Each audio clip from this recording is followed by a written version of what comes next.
My name is Father Michael Stalla. I am the spiritual director for Hope's Garden. Today, we're going to talk a little bit about fear. There are different kinds of fear.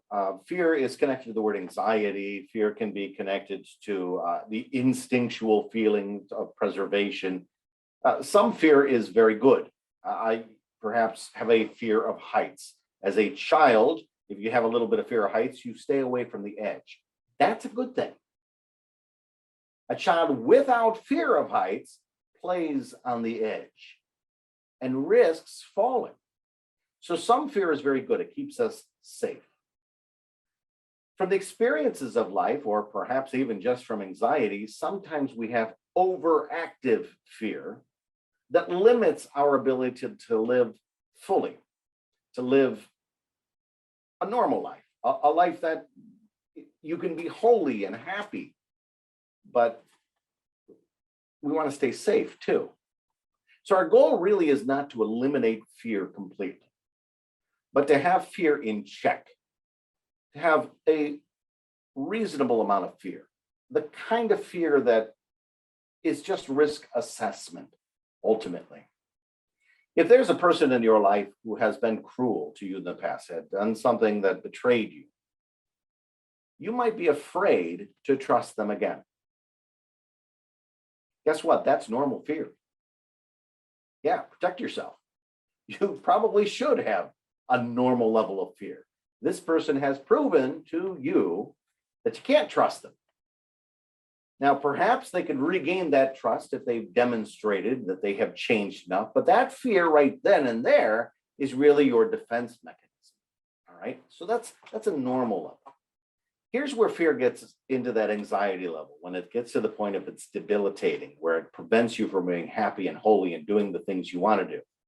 So when you start to notice that I am making decisions that are not based on faith, they are not based on reason, but often based on such a strong level of risk assessment that I am avoiding anything I'm afraid of. I can imagine somebody saying, I won't put in my application for this job out of fear that I won't get the job. Now, maybe you will, or maybe you won't, but the fear prevents you from even trying. I'm not going to go to college out of fear that I won't get the good grades. You see, the fear has prevented you from it. Now, what's so wrong about failure? You know what? Life is filled with failures. So what? And when we have too much fear, we just won't risk possibility of failure, which is very debilitating, very debilitating. Without the opportunity to take some level of risk, which means some of the times we will fail, then we're never going to have success, because success comes from overcoming risks. And so I have to have a certain level of freedom from fear without becoming to the point of irresponsible. It would be natural for parents to be somewhat cautious when it comes to their children. To be so cautious as to insist that they wear a helmet every day of their lives is overly cautious. It's preventing them from having a normal life. Is it preventing them from hitting their head? Yes. Is it likely that without the helmet, they will hit their head at some point and probably get hurt? Yes. Yes. But it's a reasonable amount of risk. It's an acceptable level so that life can continue on a normal pace. So we keep those anxieties in check. Inside of your heart, you replay a lot of the experiences of your life. And sometimes we replay them so much that they turn into anxieties and fears that are debilitating. Again, let's go back to the scenario where somebody hurt you, somebody said something bad to you, somebody betrayed you in a way that really stung, okay? Now, they only did it once, but you replay that memory in your mind over and over and over and over again.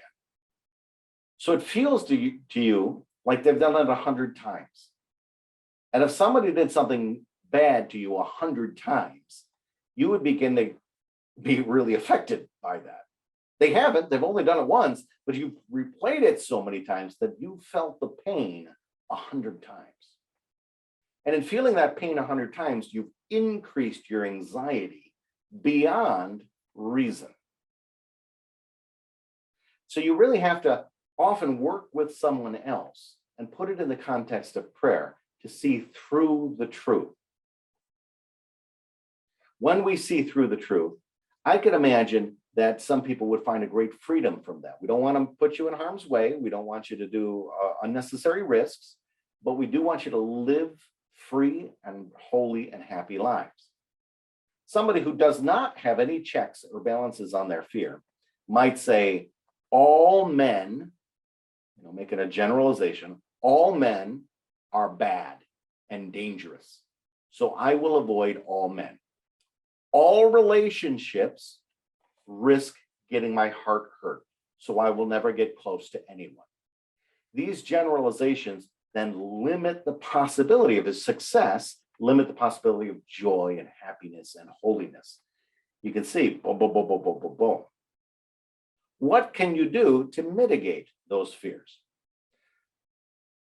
Because it is both an emotional and spiritual reality, fear, we have to consider the possibility that the fear is coming not from your experience, but from the tempter. The tempter often uses fear as his primary method. He wants you to say you're in danger. Even if your experience doesn't match that, he wants you to think that. And so we have to take that in consideration. So we renounce fear. Doesn't mean I don't still feel afraid sometimes. It just means that that fear does not have authority over me. Lord, if you call me out onto the water, even though I'm afraid I'll sink, I'm coming out. And even if I start to sink, you're going to grab me. You're going to save me. So I risk it, but only upon your call. I'm not going to go walking out on just any lake and see what happens. If he calls me out there, I'm going. If he doesn't, I'm not. So this is a proper risk assessment. Lord, if you call me into a relationship with somebody, if you call me to be a friend, if you call me to love someone, I'm afraid. I'm afraid to do that. I've been hurt before. It opens myself up to risk. But if you call me, I will go. Because the fear does not have authority over me. I renounce that fear. Oftentimes in spiritual direction, that's a lot of what I look for. I look for fear. When I see fear, I say, remember, we don't follow fear. We follow the Lord. Now, also as a spiritual director, I try to keep them safe in a reasonable amount. We don't want to be irresponsible, and I don't want you to take unnecessary risks. So if somebody was saying, well, my ex-husband drinks and gets violent, do you think I should forgive him and let him move in again? My answer is going to be no. But not because I'm afraid, though I am afraid. There is a fear that this pattern will continue, but simply because the risk assessment says, why would I think things have changed? What has been demonstrated? Is it just wishful thinking that he has changed? Or is there demonstrable evidence that he has changed? And that's the difference. From an objective point of view, forgiveness doesn't mean forget. That's called, when we forget things, that's amnesia. That's like I got hit in the head and I forgot. When I forgive somebody, I don't forget that they are flawed and sometimes damaged people, that they've got issues. Out of respect for that person, I try not to set them up for failure. I try not to put them in harm's way. I don't ask the alcoholic to work in a bar. You just don't do that. You say, okay, well, your parameters of living include you're not going to be living in my house because that makes me and my children unsafe. Simple enough. It's not that I hate you. It's not that I'm angry at you. It's not that I'm getting revenge. It's just that there is no evidence that I should think otherwise. You've not changed. And even if you say you've changed, it takes more than just a word. You have to see it. It has to be some sort of demonstrable evidence. So as a spiritual director, I often say, sometimes when we're traumatized, we've had some bad experiences, we have a hard time doing risk assessment. Am I being overly cautious? Am I protecting myself to the point that I can't be happy or holy? Or am I taking super risks because I'm trying to be forgiving? Am I putting myself in harm's way because I think God wants me to forget and forgive? So that's where I come in. And it's really important sometimes to have that confidence. It doesn't have to be a priest. In fact, not all priests are called to be spiritual directors. But to have that person who's able to see in an objective way, where's the risk assessment? How bad is the situation? Because not all fear is bad, but fears in and of themselves can get out of hand. And so I look at the contributing factors and have the factors actually changed? Or are we making generalizations because I've replayed it in my mind so many times that it hurt me 100 times, even though it only happened once? So those are the kind of factors that we would look for. And counselors, by the way, do a lot of this as well. Counselors would go through the historical. I would go through more of the spiritual side of things, trying to pay attention to what's not only the root, but the ongoing effect of those experiences and how to make decisions in the future. I do want to say also that fear is an emotion, and emotions, emotions are real. Emotions are real. So we sometimes want to deny emotions. Because emotions are real doesn't mean that they are so powerful that they now control your life. Take, for instance, I'm hungry, but I don't eat. You can do that. You're capable of doing that. You might say, well, hunger is more of a physical thing. Well, yeah, okay. How about I think that looks delicious? Not particularly hungry, but that is a chocolatey bar and I want that. But I deny myself that. We do this every Lent. It's kind of an overcoming of the control that our emotions have over us. If somebody is acting in a very cruel way, we have a responsibility to stop their cruelty. However, that might anger us that they had done that. I don't have a right to act out of anger. It's very, very hard for adults to do this. But when an adult looks to a child, it becomes a little clearer. When the little child is being snippy and says, "You're not the boss of me," you got to hold back and be the big person. Now, that doesn't mean you let them walk all over you. They need the rule. Listen, I am the boss of you today, and you're going to obey. But I don't have to take revenge on them.